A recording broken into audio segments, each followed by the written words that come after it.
here's something you can actually put in your practical life too. Be very clear of what you're going to say no to. If you are clear about what you will say no to, then you can execute your yes. But if you are not clear about what you're going to say no to, your yes and your strategy will start to get really, really foggy.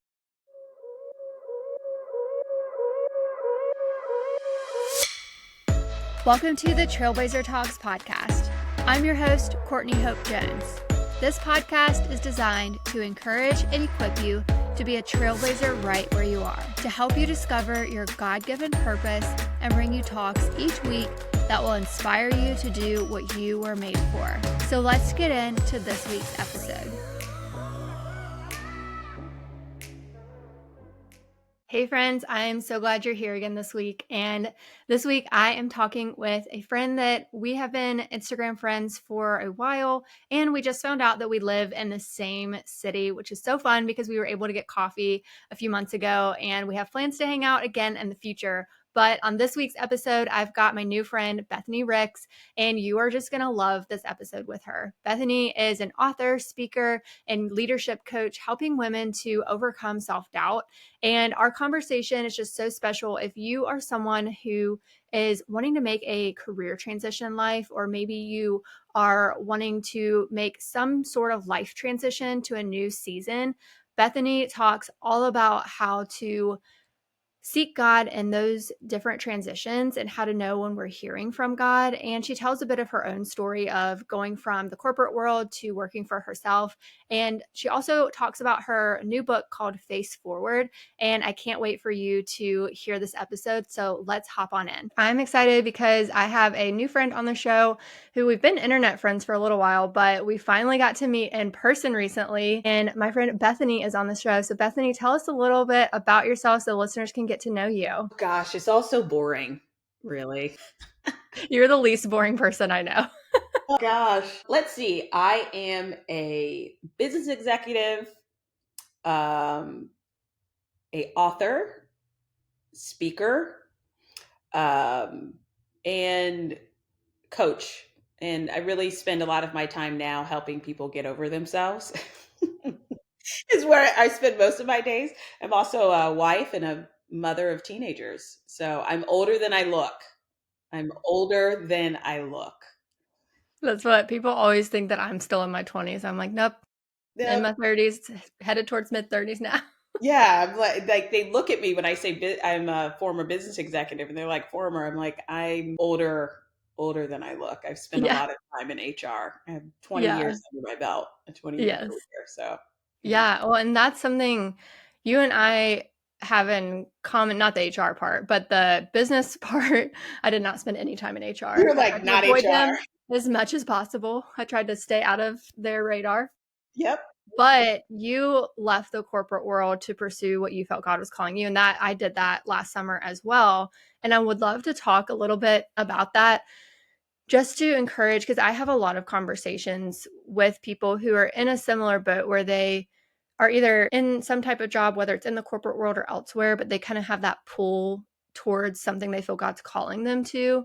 And I would love just to hear about your story with that as much as you're willing to share, and just kind of any encouragement you have for that, for people who they're kind of on the fence of like, what is my next thing? Or maybe they're like nearing the end of their career, they're about to retire or something, and they still are like, I feel like there's something more left for me. Like, but what is it?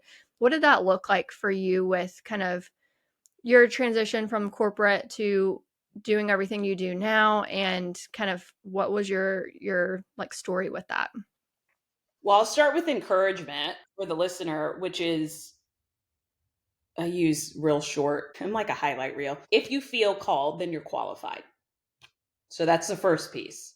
If you feel as though God is calling you to do something, then you are qualified to do what he's calling you to do. Where sometimes we get a little bit of a hiccup is timing. Mm-hmm. And timing can be long time. So it could be, I started a couple minutes ago, I said 20-year HR career. Mm-hmm. And that was God's timing, not mine. My timing would still have me in the corporate world. Yeah. But So my story, so now I'll kind of highlight a little bit of my story. I worked in human resources and my career took off in my late 20s. I became a vice president, and then around the age of 31 became one of the youngest African American executives in the country and was named the successor to the head of HR at a legacy brand. And so that was a really big deal. And so I had a plan for my career, which is I'm going to do this and then I'm going to retire at 45 and I'm going to Yeah. buy a beach house and I'm going to set off into the sunset. And at no point in time did I engage God in that. But Mhm. along the way, I definitely had a burning desire to encourage women and encourage people to just prepare for their best next, be the best version of themselves in the present. But I wasn't necessarily thinking about faith, and it wasn't because I was not a believer. I've been a believer since a true believer since around the age of 22, and I emphasize true believer because my father's a pastor, which means absolutely nothing aside from I was introduced early to faith. That's Mhm. that's about it. Um, and so, but I wasn't really thinking about being in the faith space. And so, when I talk about being qualified and called in that long journey of 20 years and that aha moment of, I can actually do this for the kingdom. I can actually do this for women of faith. I can leave the corporate space and do that over here. I do believe that that was God's plan for my life, but I wasn't ready to hear that at 25, 31, and 35. And so that would be the encouragement I would take out of my story and, give to people. Yeah. Was there, like, a pivotal moment where you really felt like, when you knew it was time? Like, was there some type of moment you kinda had with God, or was it more of, like, a slow burn of, like, okay, things are? Because like, for me with mine, I knew for a while that I eventually wanted to work for myself and do the things that I felt called to do for God full time, but like you were mentioning earlier, like, that timing factor, I kinda had to wait for the right time financially and all these different things, and then also the right time where I didn't feel released from where God had me yet, and then, finally, things kinda started getting very uncomfortable at my corporate job, where Mm, God was making it very obvious it was time for something yeah. new for me. So I'm curious, like, did you have a moment like that where it was like, "Hey, I need to do this," or was it just kinda like, "We're doing it," or what was that like? What that transition period? I'm laughing because so I am hard headed. Yeah. Maybe I'm the only one that's hard headed, but I am. And so God could have been speaking to me many years prior, but I definitely was not listening. I was in a corporate position of power and I liked what I was doing and I had a plan for my life. What happened was I was under an immense amount of stress and almost Mm. had a stroke. And I was Oh my 36 gosh. years old. And at this time, I was a single mother. So Mhm. I had been married for 10 years and I was divorced at 31, 32. And so this big corporate job, two young children at the time, they're teenagers now, but two young children at the time. So I was under a lot of pressure and my body was feeling the impact of that. And so when I was Mm. in the hospital bed, I essentially cried out alone and I'm tired and I kind of surrendered what had always been my purpose over Mm. to God. I didn't know what that looked like. So it Mhm. wasn't it wasn't a moment of like, okay, God, I know that this is what your plan is and I'm now going to walk into it. I was just so tired and so brokenhearted with Mhm.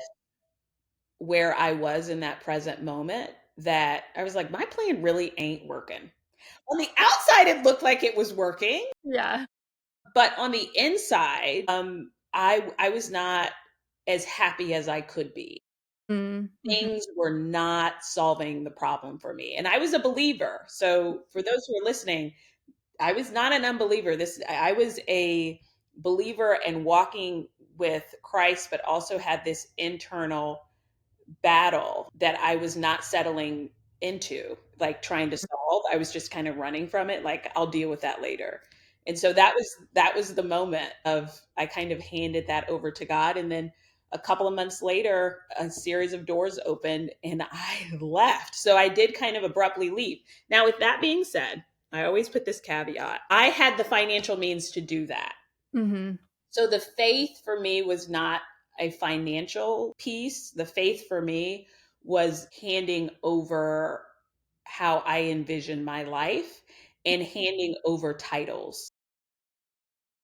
That's a big one, 'cause Yeah. I struggled with that a little bit too, 'cause I was a VP by 30, and I finally was at the place in my career that I had been working towards my whole, 11, 10 years that I was in the corporate world, and I was like, "I'm finally at the place where I'm, like, the top person getting to do all the commercials and all the things," and I was like and it was really appealing to wanna stay, but at the same time, I was like, I just really feel called to this other thing. And it was crazy too, because God kind of reaffirmed it a few months after I took the leap. Like I made the plan, I saved the money that we needed to save and all the things to have a cushion. And then I left my job in June of last year. And then 2 months later, I get a text from one of my old coworkers that was like, our whole team just got let go.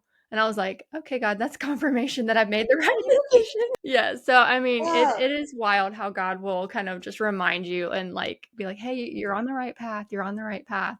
But you also talk about or you also are, like, a writer and a speaker, and you do all the ministry stuff you've been talking about, and I know there's also a lot of women who listen to the show who feel called to that space, but maybe they feel kind of like they're sitting on the bench a little bit of, like, they're doing the writing and doing the things, but they still are kind of waiting for some of those different opportunities that they feel called to, like writing a book or those different things. What encouragement would you share with them that you kind of learned in your journey of writing and different things? And you have a book now. Like, what were some of the things that helped you in those like different waiting times for the things you felt called to in the writing? Hey, friends, interrupting this episode for just a moment to let you know about the resources that my company, Little Creative Company, offers. We love bringing clarity to your calling and mission through building a stronger online presence for you. With our 2-week website packages, branding, marketing strategy, and SEO services will help you increase your impact for the kingdom. If your DIY brand is ready for an upgrade, let us help you take it to the next level. Send us an email at hello@littlecreativecompany.com or visit our website at littlecreativecompany.com. You can also find the links in the show notes. Okay, now back to today's conversation and speaking space. So I'll put my consulting coach hat on. Yeah. You're like, yeah, yeah, yeah, do it. Um, I would say one of the biggest things for you to do is not, and you is the royal you, so not Yeah. you, is don't let other people decide for you. Yeah. A lot of people will tell you their opinion on what you should do, and they don't know what they're talking about. Mm-hmm. And you may say, how do you know that they don't know what they're talking about? Because I just know. No, I'm kidding. Because in large part, if you are a writer, what people are communicating to you are the bullet points of a plan Mm-hmm. and how you should execute that plan. And that isn't necessarily what you have to do. And you get to decide what you do. The key is that you actually do something. Mm-hmm. Right? So again, if you are called, then you're qualified. And so then you build a plan and then you execute the plan. One of the worst things that we can do is then start soliciting opinions Yeah. and start soliciting feedback on something that we've already prayed about. That does not mean that we shouldn't seek wisdom. The Bible talks about this. That does not mean that we shouldn't seek counsel, but we really have to be rigorous around who we are seeking wisdom and counsel from. A lot of people told me that I would not get a book deal Mm. because I didn't have a certain amount of followers on Instagram and because I didn't have anything published anywhere. Yeah. And then I had to get an agent. Mm-hmm. And then there was a whole thing that you have to do to get an agent. Yeah. Yeah, that's actually not what happened for me. My agent reached out to me and signed me without a proposal, Wow. I love that. right? But had I executed and had my mind attached to what other people were telling me and just didn't say, actually, no, this is what I'm going to do, and this Mm-hmm. is the plan this is how I'm going to do it, and this is the strategy that I'm going to use with wisdom, I might not have a book. Mhm. Too Yeah. many opinions will weigh you down. Yeah, that's so good because I know I have let that influence me at times too of like, "Oh, you have to hit all these different things in order to do that," and I've realized, like, that kind of, like, clouded even just my not my purpose necessarily, but kind of my purpose where it Absolutely. got me distracted, and I was, like, so focused on, like, making sure I was doing all the right things to get the thing that I kind of forgot about the audience that I was called to even speak to, and so Exactly. I've had to pivot over the last few years too of just being like, no, like, I'm gonna focus on the audience that God called me to speak to and just pour into them and then revisit, the things down the road. But I know I have so many conversations with women who get those different bullet points like you talked about in the advice, and they get so thrown off by it or discouraged, and so that's why I wanted to ask that question of you because I think it resonates deeply with them. And the other thing I would say, so if someone's like, well, I don't want to be an author, here's something you can actually put into your practical life too. Be very clear of what you're going to say no to. Mm, yeah. If you are clear about what you will say no to, then you can execute your yes. But if Mhm. you are not clear about what you're going to say no to, your yes and your strategy will start to get really, really foggy. And so now someone is saying, what do you mean by that? Because that sounds really great. It sounds like a highlight reel. What do you mean? A lot of people tell me that I should have a podcast. No, no. Why? You sound so great. Your communication, not what I'm called to do.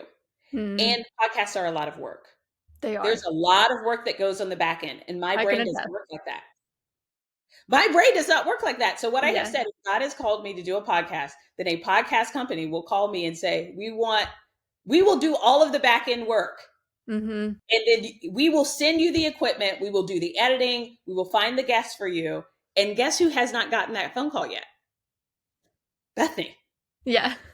So I'm real clear about my no's. Yeah. No, that's so good because I think so many people feel the pressure just to do what Yep. everyone else is doing, especially in this space. It's like kind of your checklist of do the podcast, do this, do all these things. And people get burnt out because they're doing so many different things. And I've had to sit my podcast down during seasons of time where like life is just happening, life is just lifing. And when I was like in the process of moving and being engaged and getting married and all the things, like I couldn't do the podcast in that season. And I think that's so wise of knowing what we're called to and like being willing to sit down the things we're not called to or say no to the things we're not called Yeah, to. just say, nah, that's not Yeah. for me. And people will look at you aghast. What do you mean? But Yeah. everyone else is called. Are they though? Yeah. Are they? I've Because the learned, percentage of yeah. podcasts that fail Oh yeah. after Yeah. I don't, you probably know the number after the first 2 weeks or something, like is I don't know crazy the exact high. number, but it is a high number. Yeah. Well, because people get into it and they're like, oh, this is not easy, especially if you don't have money to like hire people, which I do all this stuff by myself still. I'm hoping this year to get some help, but it's a lot when you're doing it by yourself. And then, especially if you don't have that technical skill set, it's like, how in the world do I edit a podcast and Not promote for it and me. all the things? That's probably why it fails. But Yeah. yeah, and something I've learned is people will try to make your schedule for you so quickly. They'll be like, "Oh, here's all the things you're gonna do and you need to do." And even my mom has found that with getting ready to retire, everyone's already like, "Oh, we're gonna do all these things for us," and she's like, "Wait a second." Yeah. It's just They're like writing her schedule out for her. everybody has an opinion and everyone has thoughts on how we should live our lives, but you are in control of your life. You are in the driver's seat. And one of the questions I ask women of faith is, when is the last time you talked to God about it? Mhm. Yeah. And another question someone had told me one time is, "What is the last thing God said to you about it?" Right? Because he ain't changing his mind. Yeah, and, like, I remember because there was a season I felt kind of lost where before I wrote my book that I self-published, and I was like, "I don't know, I just feel lost," and one of my friends was like, "Well, what is the last thing you felt like God told you to do?" And I was like, "I feel like he told me to write a book, and I've just been putting it off." They're like, "Well, do that. Write the book. Yeah. Yeah. Do that. Do the thing that you felt God clearly told you to do, and stop piddling around with all these other things that you're, like, just trying to grasp at." Yeah. but pivoting, I do wanna talk about your book that released. Was it in the fall that it came out, this past Yes. fall? And it's Yes. called Came Face out in Forward. October. Yep. Yes, and so I wanna just tell the listeners kind of the message of that book, why you wrote it, and kind of just what you hope readers will take away from it. This book is really about overcoming and resilience and the grit and what it takes to do that. I take personal stories and stories in the corporate world in a really raw way and talk about where I failed or maybe where I didn't hear God and then how I overcame in that situation. And then give some of the takeaways from that. I'm not necessarily answering the question for the reader because I'm really big on people seeking the Lord's face on their own. Mhm, I'm really, really big on that. But I do write it from the valley and not from the mountaintop. And mhm. so I'm very, very honest about the feelings that come with failure and what it really takes to overcome when we're challenged as leaders and as mothers and just as human beings trying to get it right every single day.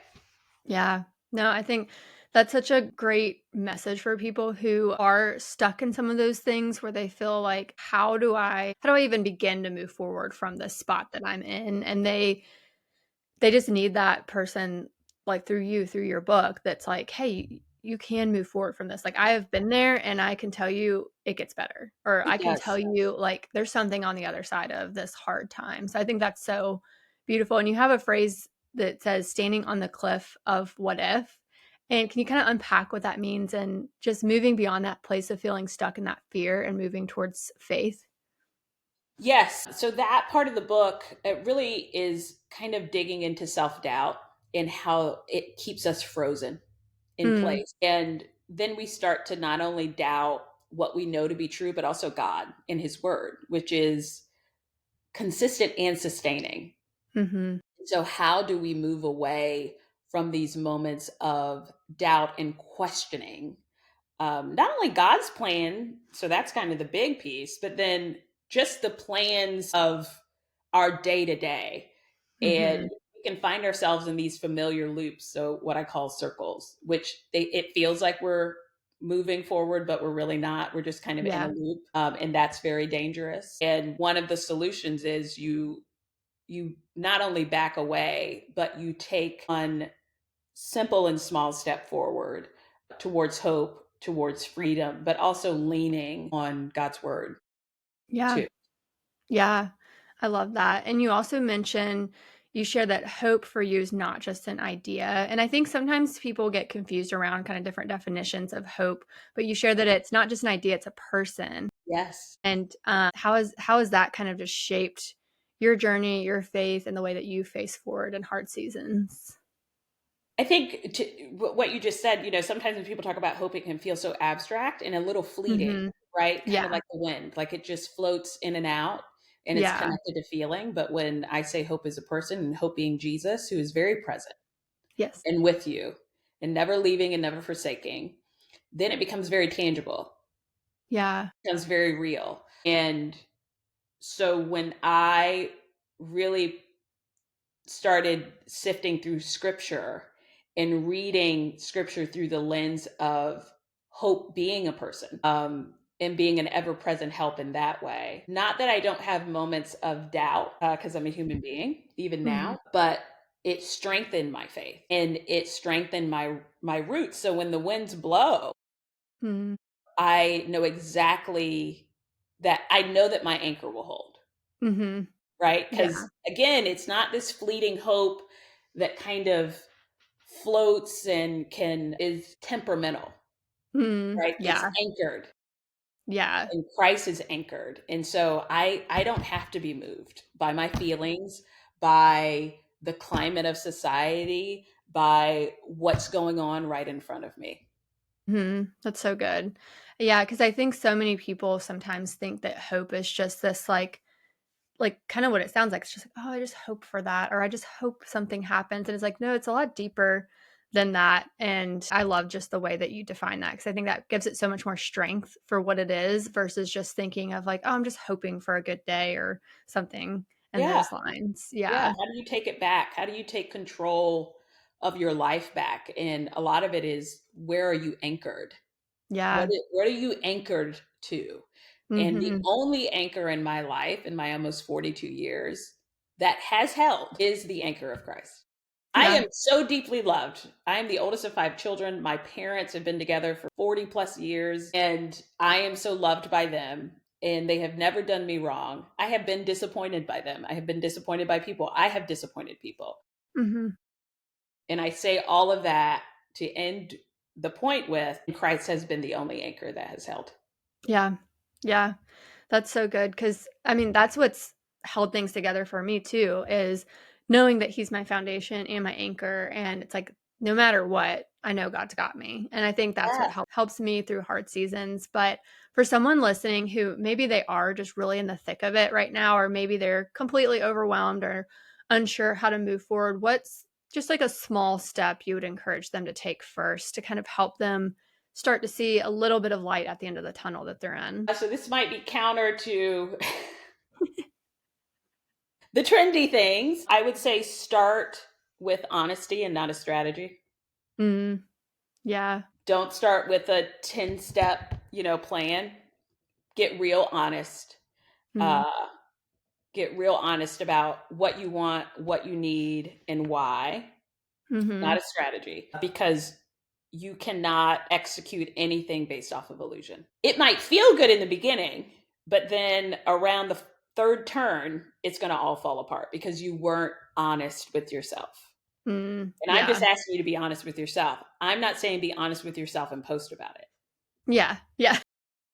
Right. People love to do it. People love to do it. And I think sometimes we lack transparency with ourselves and like those close to us, because we're like, oh, and I need to like, but you actually don't have to post about Yeah, it. Like you can pray about it, right? But yeah, you don't have to tell anybody. So I would say that that's what that looks like, is the honesty first, before the strategy, before the 10-step plan. And then when you're mhm. honest about what you want, what you need, the desire, then build from there. Yeah, that's so good because I know sometimes in talking with friends, it can be hard for them to, it's like, "Oh, I'm supposed to do this, I'm supposed to do this," and it's like, "Well, what do you just need right now? Like, Yeah.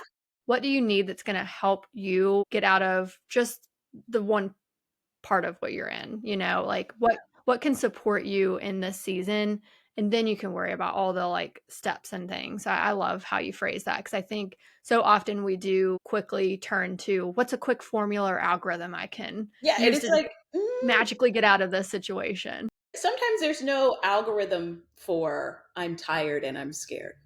Yeah. And having the right people around you or looking for those right people and community can be key. And sometimes I think people can be like, "Oh, I don't have anybody," but I promise there's at least one person, most likely, that you can turn to and just be like, "Hey, I need some support in this season." Did you And if find you that don't, in yours? when I hear that, if you are listening and you don't have anybody to encourage you, send me a DM. Yeah. Send me a DM and tell me what you need, and I have time to pour into you. Yeah.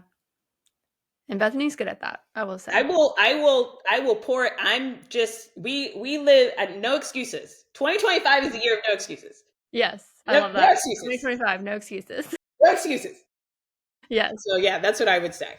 Yeah, no, I think that's so awesome because sometimes people I don't know why, sometimes people do feel more comfortable talking to a stranger than they do someone closest to them. I don't know if it's because that stranger just doesn't know them, and so they feel like, I don't have to be fully I don't know, it's almost like sometimes there's caveats with the people closest to you, but I'm more comfortable talking to people that know me, but I know some people, it's like they'll pour their heart out to a stranger. I think I think of Probably Forrest Gump because was on the other night, and he's sitting there on the bench just telling his whole story to these random strangers. you're like probably because there can be great disappointment attached to the people who know us. Yeah, and And if they don't so react the way you're hoping or they don't exactly. see There's you an the way they're expectation. hoping. Yeah, Yeah, there's an expectation of, I'm going to tell you this and you're going to draw nearer to me. And then the Mhm. person doesn't. They go, I hope that works out for you. I will pray for you. Well, Yeah. that's the a response you expect from a stranger, Yeah. from someone who you hold dear. And Yeah. then sometimes there's an imbalance of relationship. That's true. Yeah, and some people also I think when we're going through something, sometimes we don't see if someone else is going through something too, and they may not have capacity to hold, as Ariana would say, like, hold space for us.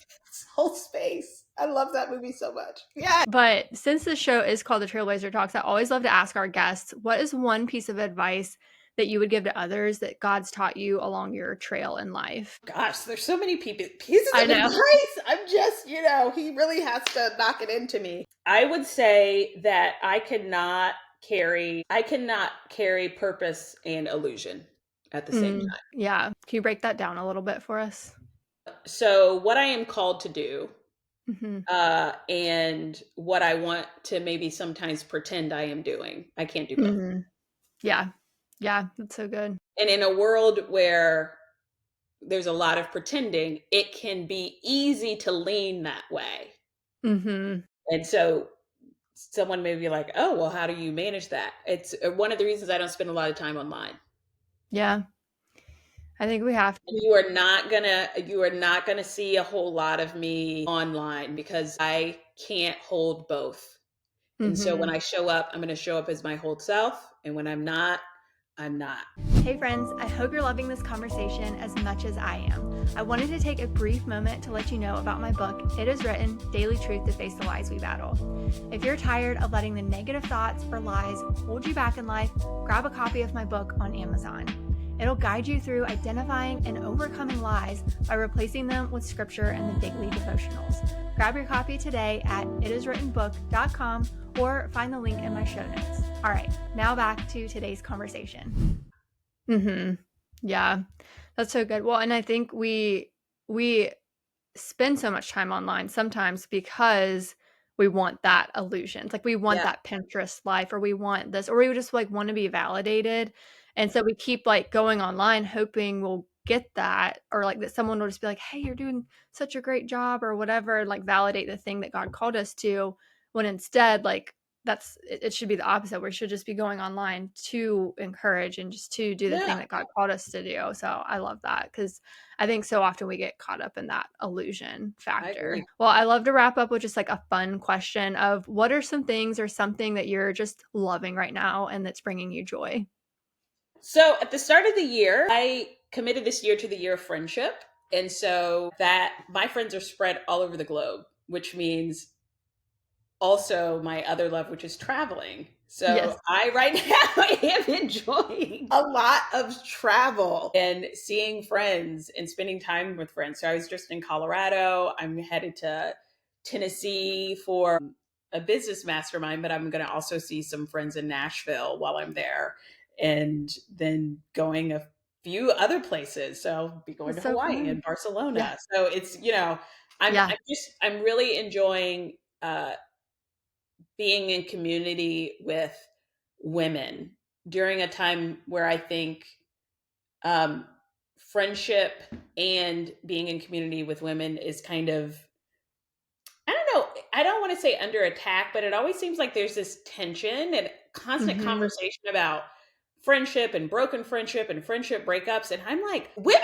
are great. Like, I have survived so many chapters of my life because of not only my close friends that I've had since I was 18, but also just conversations with women like you. And just women are awesome, and being in community with women is awesome. And I really want to pump that back into the world and really back into the face space. I just, yeah, so that's what's bringing me joy right now, is just being connected to like-minded women.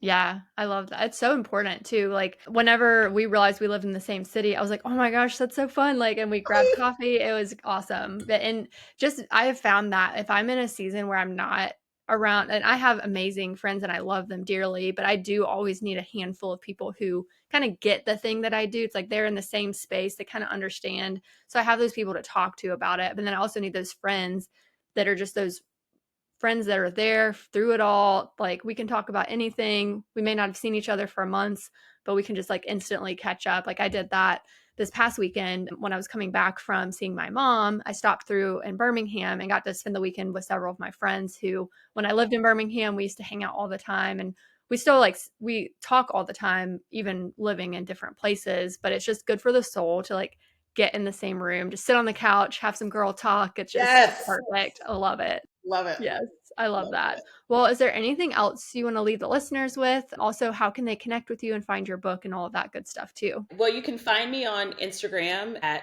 Bethny Ricks. All my writing and encouragement is there on my website, bethnyricks.com. So all things Bethny. And my book, Face Forward, which you can find anywhere, Barnes and Noble, Amazon, Target, all the places. So yeah, that's it. And in terms of, encouragement, I think that whatever you're going through, it's for a season. I don't know how long that season is, but remember that God is with you. Never Mhm. leaves, never forsakes. Yeah. Just keep that. Write it down. Put it Yes. on a post-it note and put it in your car. Yeah, that's so good. I love that. I know I'll different reminders that I need. I'll either put a Post-it note in my car or I'll set my phone background with that reminder too. So it's every time I open my phone, I'm seeing it and being reminded. So I think that's so beautiful. Thank you so much for coming on the show and just sharing your wisdom, sharing your book with us. I'll link everything in the show notes too, but I just appreciate your time and I appreciate you. Thanks for having me.